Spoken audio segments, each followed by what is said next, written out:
Salut, bienvenue sur ma chaîne. Moi c'est Tom, le fondateur de la Standard Ecom, une agence d'email marketing pour les e-commerce. Et on a accompagné la marque Lensglasses dans le lancement de leur tout dernier produit et ils ont généré un peu plus de 180 000 € de chiffre d'affaires. Et j'ai eu l'accord des fondateurs pour vous montrer la stratégie email marketing en détail. Donc j'espère que la vidéo vous plaira et qu'elle vous sera utile pour vos lancements. Et je vais de suite vous donner un peu plus de contexte. Leur nouveau produit, c'est une paire de lunettes un peu lifestyle avec des fonctionnalités assez sympas. Le lancement se passait sur Kickstarter, qui est en fait une plateforme de crowdfunding, un peu l'équivalent d'Ulule en France, et on s'est occupé de toute leur stratégie email marketing. A noter quand même que les newsletters sont en anglais, puisqu'en fait la majorité des personnes dans la base de données de Lensglasses sont des personnes aux États-Unis. Pendant cette mission, on a eu plusieurs challenges. Le premier étant une migration de Mailchimp sur Klaviyo. Le second, c'est qu'on avait seulement 10 jours pour chauffer le nouveau domaine d'envoi. Et enfin, bien sûr, le troisième challenge, c'était de développer une stratégie pour faire en sorte qu'un maximum de personnes achètent leurs produits lors du lancement. Alors je vais pas parler des deux premières parties du projet puisque sinon la vidéo serait rapidement chiante à regarder, donc je vais vous présenter directement l'étape 3. Pour préparer le lancement, on s'est d'abord posé avec Karim et Gonzague, les fondateurs de Lensglasses, et en fait on a défini le calendrier éditorial, c'est-à-dire combien de newsletters, envoyer à quel moment, etc., etc. Une fois le calendrier défini, nous on a pris en charge la rédaction des contenus et la direction artistique des newsletters. Quand on a travaillé sur le calendrier, on a établi 3 phases. La première étant le teasing du lancement, et qui sera composé de 4 newsletters.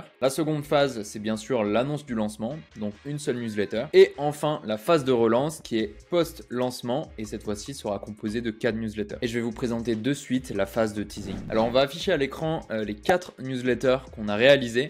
Et vous pouvez mettre en pause si vous voulez. L'objectif principal de cette phase pré-lancement, c'était que les personnes s'inscrivent directement sur Kickstarter. Donc tous les appels à l'action dans ces newsletters de teasing redirigent en fait vers la page d'inscription. Et pour ça, il fallait qu'on arrive à susciter de l'engouement autour du projet. Et également, on avait un second objectif sur cette phase de teasing, c'était de rappeler constamment la date du lancement. Donc vous le verrez un peu plus en détail, mais dans chaque newsletter, on rappelait la date, puisque l'idée c'est de donner rendez-vous à l'audience. La première newsletter était envoyée 2 semaines avant le lancement et l'idée c'était de présenter les origines du projet. Comme vous pouvez le voir, le taux d'ouverture est très bon et le taux de clic est extrêmement élevé. Après cette première newsletter, il nous restait donc 2 semaines avant le lancement et on a voulu présenter progressivement les fonctionnalités. Et donc par exemple ici on a la seconde newsletter qui était envoyée quelques jours après. Encore une fois, vous pouvez voir les stats qui apparaissent. Pour la troisième newsletter, on présente une autre fonctionnalité qui va être ici le filtre lumière bleue. Alors honnêtement, cet email c'est mon préféré puisque je trouve que le GIF au tout début il est très bien utilisé. Juste en dessous, on rappelle directement la date du lancement, ce qui est encore une fois très important. Quatrième newsletter, c'est la dernière de cette phase de teasing et on va présenter le strap. Et ça permet tout simplement de garder les lunettes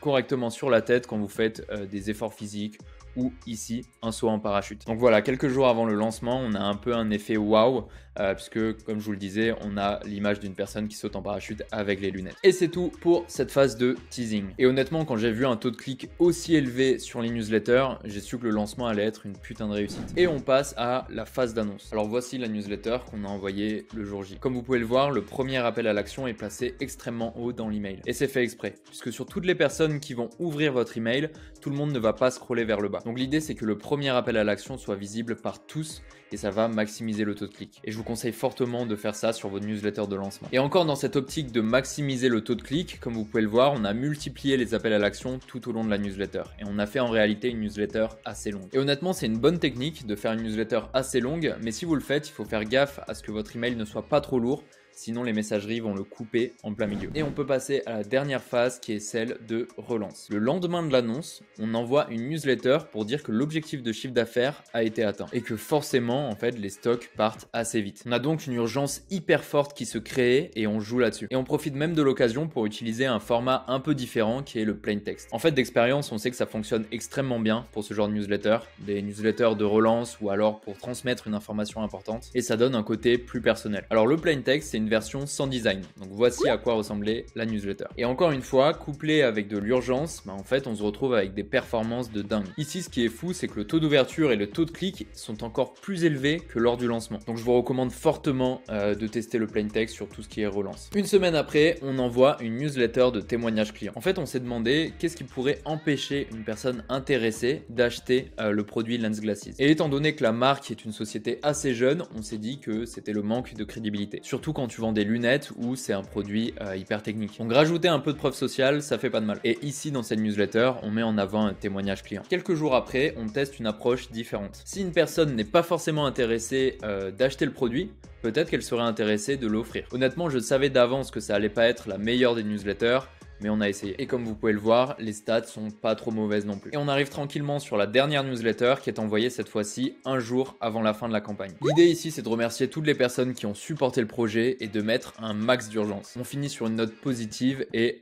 l'email est signé par Gonzague et Karim, les fondateurs de Lens Glasses. Au final, le lancement Lens Glasses, c'est 185 000 $ générés en un mois et demi. On est hyper content d'avoir participé au projet et j'en profite même pour remercier Karim et Gonzague pour leur confiance. Merci d'avoir regardé la vidéo et si tu as besoin d'un coup de main pour le lancement de ta campagne Ulule, Kickstarter ou peu importe, n'hésite pas à nous contacter. Je vais mettre le lien vers notre site dans la description.